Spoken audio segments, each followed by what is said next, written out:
오늘은 사순절 세 번째 주일 아침입니다.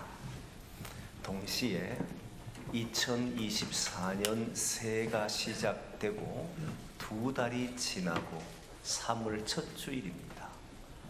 세월이 얼마나 빠른지 엊그제 같은 신년이 엊그제 같은데 벌써 두 달이 지나버렸어요.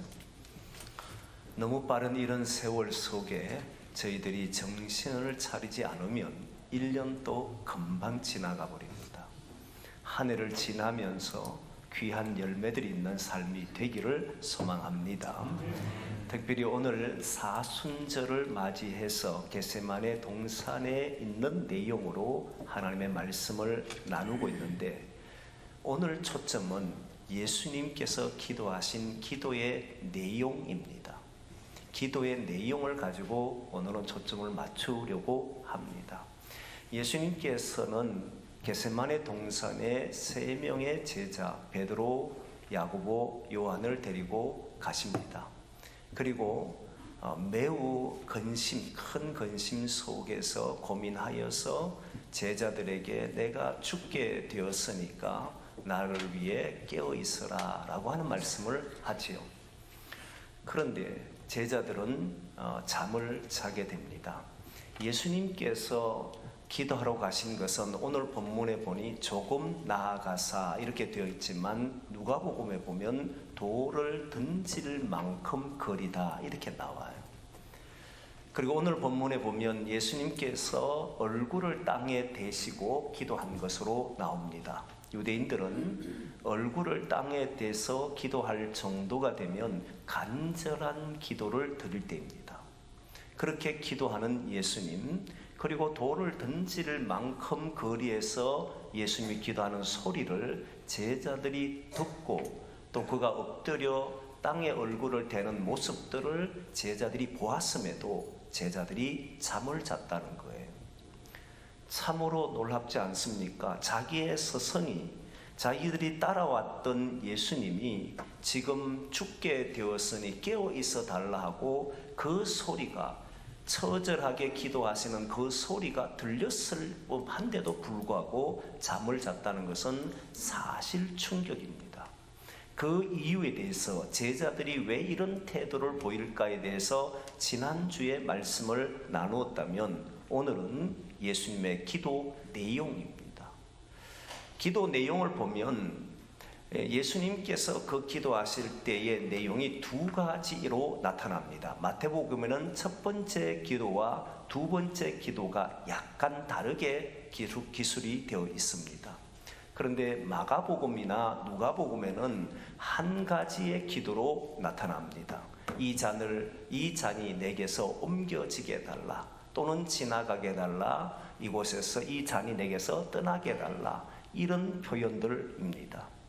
마가복음에도 예수님이 기도한 것은 3번 기도하신 것으로 나오고, 누가복음에서는 기도한 내용만 있을 뿐이지 몇 번 기도하 가신지는 나타나지 않습니다.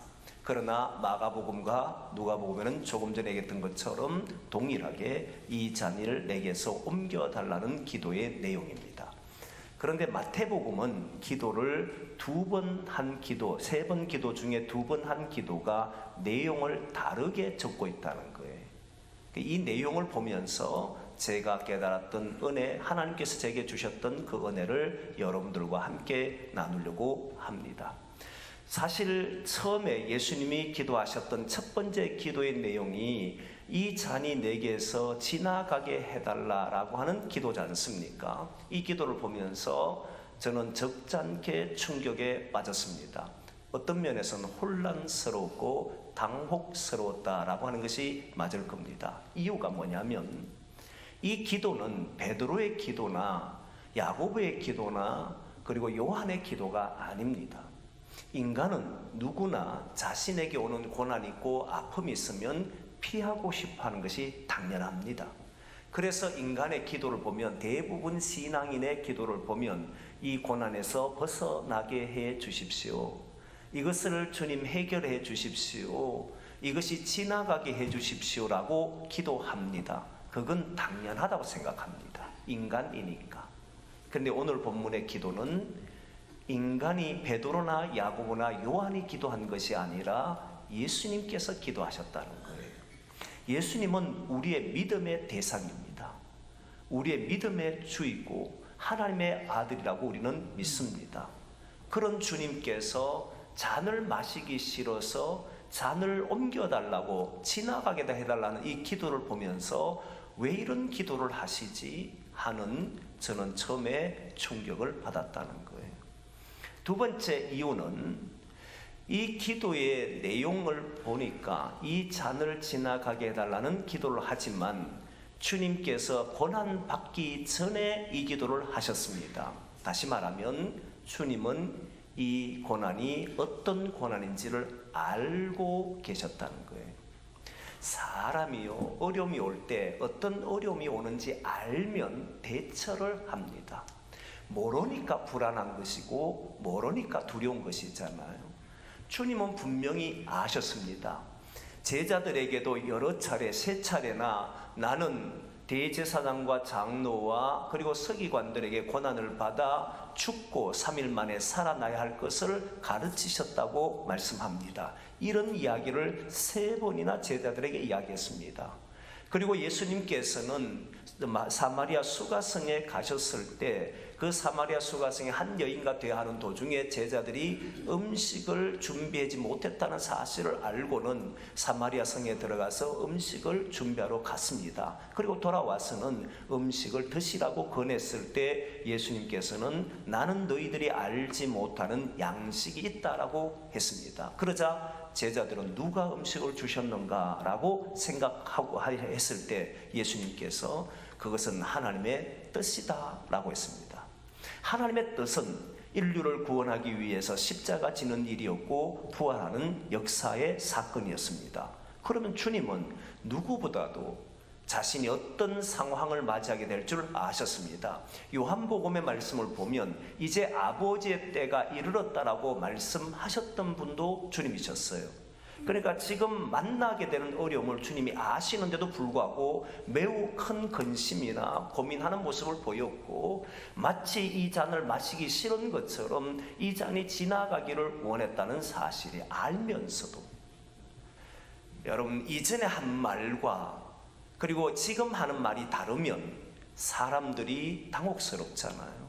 제가 여러분들에게 설교를 하고 말씀을 전한 뒤에 그렇게 살지 않으면 우리 목사님은 왜 저렇게 하지? 라고 생각하잖아요. 분명히 제자들에게 이전에는 이 일을 내가 해야 되고 하나님의 뜻이다라고 하고 그것은 고난의 길이고 십자의 길이고 죽음을 당하는 길이라고 가르치셨는데 지금 기도하는 내용, 제자들에게 보여주는 내용은 지나가기를 원하신다는 겁니다. 전혀 다른 행동을 해버린 거예요. 이전에 말과 다른 행동을 했을 때 저는 너무나도 당혹스러웠던 겁니다. 근데 여기에서 저는 두 가지를 깨달았습니다. 하나는 모든 인간은 자신이 당하는 어려움이 있을 때 피하고 싶어 하는 것이다 라고 하는 사실이에요.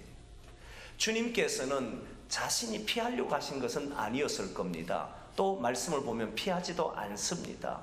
이런 모든 일들을 볼 때 주님은 담대하게 그 고난의 잔을 마시지만 우리 인간은 피하고 싶어 한다는 사실을 이 세 제자에게 보여주셨던 겁니다. 이건 일전에 말씀을 드렸습니다. 누구나 피하고 싶어요. 누구나 대신 져주기를 원해요. 누구나 그것이 순적하게 지나가기를 원합니다. 그게 인간이라는 겁니다. 모든 사람은 고난이 오지 않기를 바라고 고난이 온다 할지라도 순조롭게 지나가기를 바라고 또는 누군가가 대신 마셔주기를 바라는 것이 사람입니다. 그걸 잘 보여주셨다고 생각합니다. 또 다른 하나는 알아도 예전에 제가 설교할 때 알면 두려움을 이긴다라고 생각했는데 알아도 두려움을 이길 수 없는 상황이 있다는 사실을 보여주셨다는 거예요. 감당할 수 없는 어려움이 오면 인간의 지혜는 자기가 가지고 있는 그 지혜만큼만 활용합니다. 인간의 힘은 힘을 발휘할 수 있을 만큼만 합니다. 능력도 똑같습니다. 자신이 가지고 있는 힘과 지혜와 능력은 인간의 한계 안에서 하게 되어 있습니다. 그걸 넘어선 고난이 오거나 그걸 넘어선 아픔이 생기게 되면 당연히 사람은 피하고 싶어 한다.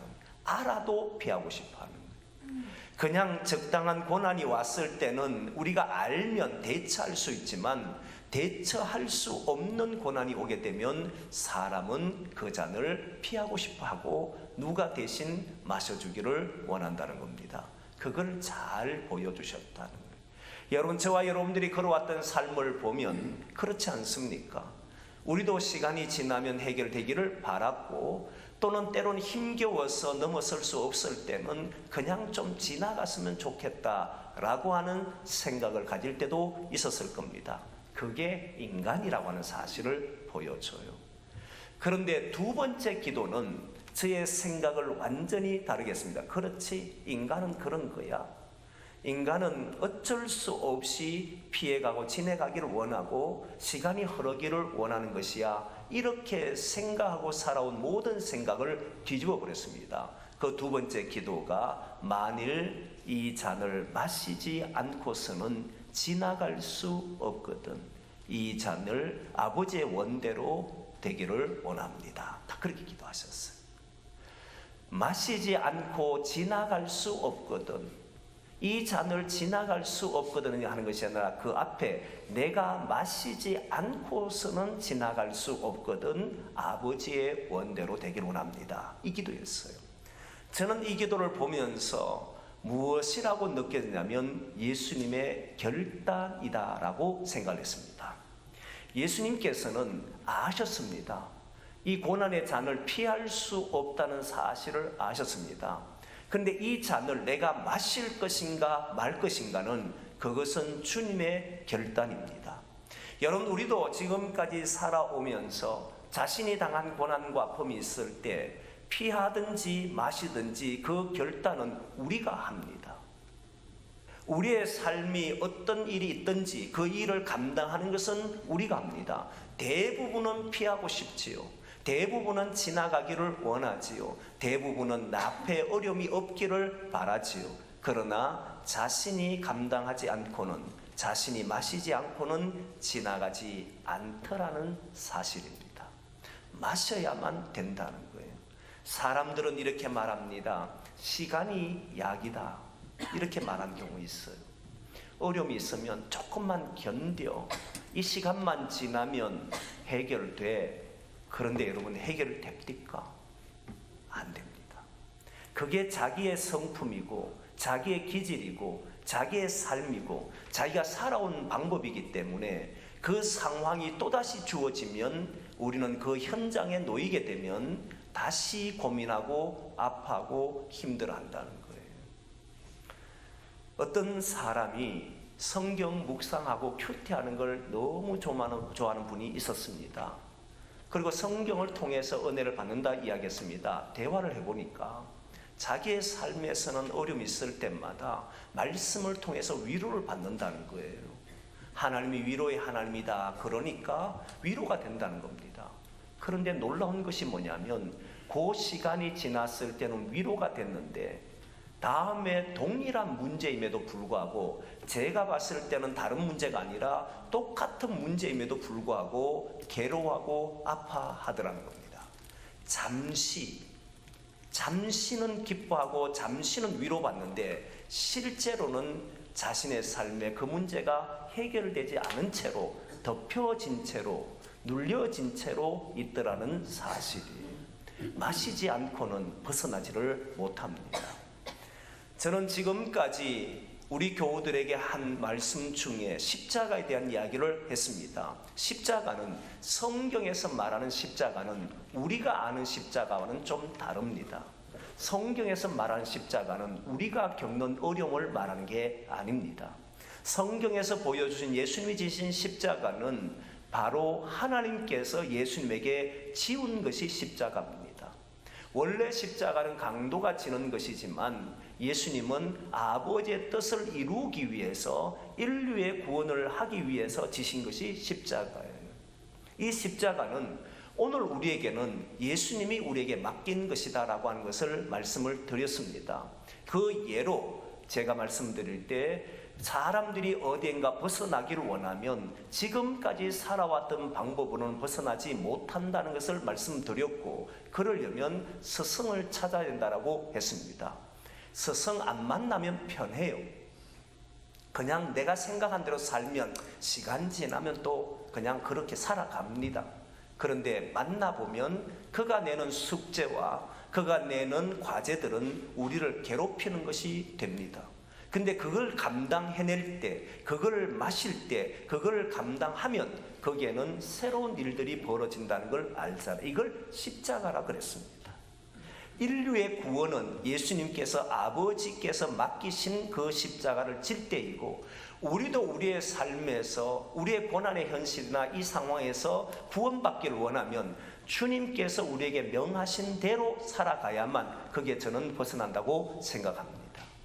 근데 이와 반대로 이 십자가가 주님 주신 십자가 아니라 우리가 알고 있는 일반적인 십자가, 내가 살아가면서 겪는 십자가 있지 않습니까? 내가 살아가면서 만나는 어려움들을 말하는 겁니다.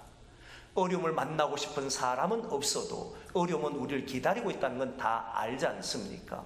그 어려움의 현실 앞에 섰을 때 만나게 되는 그 괴로움, 이런 것들을 기독인들은 때로는 십자가라고 말합니다. 그런데 여러분, 이것 또한 마시지 않고서는 지나가지를 않더라는 사실이에요.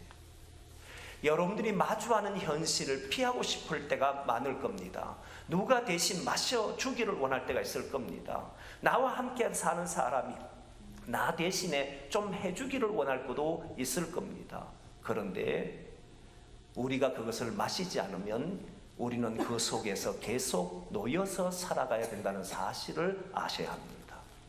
내가 마시지 않고는 지나갈 수 없다면 마시겠다는 이 결단이 우리의 결단이 되지 않고서는, 이것이 우리가 하나님 앞에 기도하지 않고는 자기가 당면한 문제는 해결되지 않을 겁니다. 시간이 해결한다고요? 저는 그렇게 보지를 않습니다. 그래서 제 생각을 바꾸게 한 것이 이 말씀이라는 거예요. 피할 수 없다. 마셔야 한다. 내게 준 고난이 있거나 내가 현재 겪고 있는 아픔이 있다면 외면해서는 아니 된다. 숨어서도 아니 된다. 다른 사람을 의지해서도 아니 된다. 이것은 마셔야만 극복이 되는 것이다. 내가 마시지 않으면 누구도 마셔줄 수 없다는 사실을 깨달았다는 겁니다. 마셔야 하는 거예요. 그러나 우리 주님이 맡기신 이 십자가는 놀라운 일이 벌어집니다. 물론 자신이 마셨을 때도 마찬가지입니다. 주님이 맡기신 십자가, 우리 교회를 하나님 나라 되게 하겠노라. 내 가정을 하나님이 기뻐하신 곳으로 만들기를 원하노라. 나를 구원하신 주님께서 구원하신 그 이유를 알고 나는 그 길에 따라 살기를 원하노라 하고 살아보면 당연히 어려움이 온다는 것 압니다. 알아요. 내가 희생해야 되고, 내가 참아야 되고, 내가 수고를 해야 되고, 내가 고난의 길을 걸어야 한다는 것 압니다. 그런데 마실 때 부활이 일어난다는 사실입니다. 피해서는 일어나지를 않아요. 마실 때만이 그 속에 하나님이 함께 하신다는 걸 경험하게 되는 줄 믿습니다. 보십시오. 예수님께서 이 잔이 내게서 지나갈 수 없거든, 그 앞에 내가 마시지 않고는 지나갈 수 없거든, 이 원대로 되기를 원합니다. 아버지의 원대로 되기를 원합니다 하고 내일을 마주합니다. 예수님은 잡히십니다. 제자들은 모두 다 떠났습니다. 저주한 제자도 있고, 또는 예수님이 잡히시는 그 광경을 지켜본 제자들도 있고 다 떠났습니다. 그런데 여러분, 놀랍게도 그 십자가의 가상 7원 중에 하나의 내용이 있는데, 아버지여 아버지여 어찌하여 나를 버리셨습니까? 라고 하는 기도를 합니다. 처음에 이 기도는 하나님이 버리셨구나, 하나님이 아들을 버리셨구나, 이 기도처럼 들렸습니다. 그리고 많은 사람들이 하나님이 버리신 것처럼 생각합니다. 그런데 놀랍게 그 자리에 누구도 함께 하지 않았지만 예수님은 아버지를 찾고 있었습니다. 아버지가 저 멀리 계신 분이 아니라 바로 곁에서 나와 함께 하시기에 그 자리에서 아버지 어찌하여 나를 버리셨습니까? 라고 묻고 있는 장면 있잖아요. 아버지가 없다면 그렇게 부를 이유가 없었잖아요. 그 자리에 주님이 아버지와 함께 하신 장면을 보여주지 않습니까? 우리가 주님의 나라를 향해 걸어가고 내가 희생하고 내가 헌신하고 내가 이 잔을 마시면 나 혼자 걷는 것처럼 보일 때가 많습니다. 아무도 나와 함께 걷지 않는 것처럼 느껴질 때도 있습니다. 그런데 그 길을 걸을 때 아버지가 나와 함께 걷는다는 거예요. 주님이 나와 함께 걷는다는 거예요.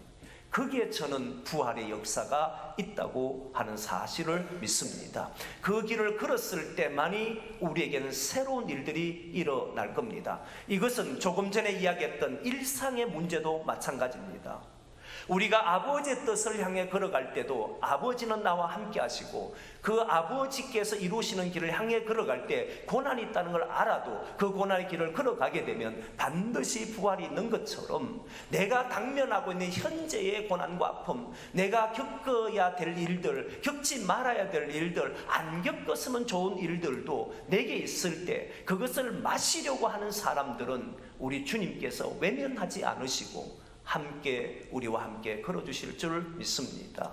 그때 그 속에서 우리 주님이 나와 함께 하시는구나, 우리 주님은 나와 동행하시는 거구나, 이것을 보게 될 줄 믿습니다. 그럴 때 그곳에 새로운 일들이 벌어질 겁니다. 새로운 일들이 일어나는 것을 보게 될 겁니다. 저는 그것을 부활이라고 말씀드립니다. 가정이 살아나고 개인의 삶이 달라지고 자신의 현실이 새로워지는 것을 보게 될 겁니다. 사랑하는 성도 여러분, 우리 주님께서는 오늘 우리에게 똑똑히 보여준 장면이 있습니다. 이 잔을 내가 마시지 않고서는 지나갈 수 없거든 아버지의 원대로 되기를 원합니다. 이 기도는 결단이었습니다. 저는 여러분들이 자신의 주어진 삶에서 결단을 해야 한다고 생각합니다. 돌아가시기 전에 이 성전에서 하나님 내게 준 현실 속에서 내가 마시겠습니다. 주님이 주신 잔을 피하지 않겠습니다. 내게 준 고난도 피하지 않겠습니다. 거기를 누군가가 대신해 주기를 바라는 것이 아니라 내가 그 일을 감당함으로 하나님의 역사에 우리가 동참하겠습니다 라고 하는 기도가 오늘 이 성전에서 저와 함께하는 기도가 되기를 소망합니다. 그래서 우리 주님이 저와 여러분들과 함께 걸어가며 하나님의 역사를 보여주는 이 놀라운 일들을 경험하기를 원합니다. 실제 베드로 그리고 제자들을 보십시오.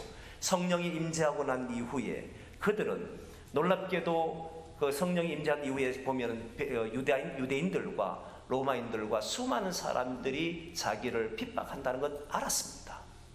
압니다. 근데 이들은 피하지 않았습니다. 베드로는 감옥에 갇혔습니다. 사람들이 120명이 마가다락방에서 기도합니다. 그런데 이상한 점은 기도했을 때 베드로가 풀려났다는 이야기를 베드로가 찾아와서 문을 두드림에도 불구하고 사람들은 믿지 않았다는 사실이에요. 이상하잖아요. 그러면 이들의 기도는 풀려나게 해달라고 기도한 것이 아니었습니다. 이 고난의 잔이 베드로에서 지나가게 해달라는 기도의 내용이 아니었다는 걸 알 수 있습니다. 어떤 기도였냐면 저는 이렇게 생각합니다. 아버지요, 베드로가 이 고난의 잔을 마실 수 있게 해 주옵소서. 자기에게 주어진 책임과 자기의 주어진 사명을 감당할 수 있는 사람이 되게 해주십시오. 우리도 이런 고난에 있을 때에 피하지 않게 해주십시오. 저는 이렇게 기도했다고 생각합니다. 그때 옥문이 열렸던 겁니다. 주님께서 함께하는 사람은 이런 기적을 보게 되는 줄 믿습니다. 마시려고 하는 자, 그 길을 걸어가려고 하는 자, 주님이 내게 주신 것과 그리고 내가 감당해야 될 모든 일들을 해보려고 하는 자, 반드시 주님은 부활의 영광을 보여주실 줄 믿습니다. 그 길을 위해 저와 여러분들이 한 걸음 한 걸음 걸어가기를 소망합니다. 기도하겠습니다.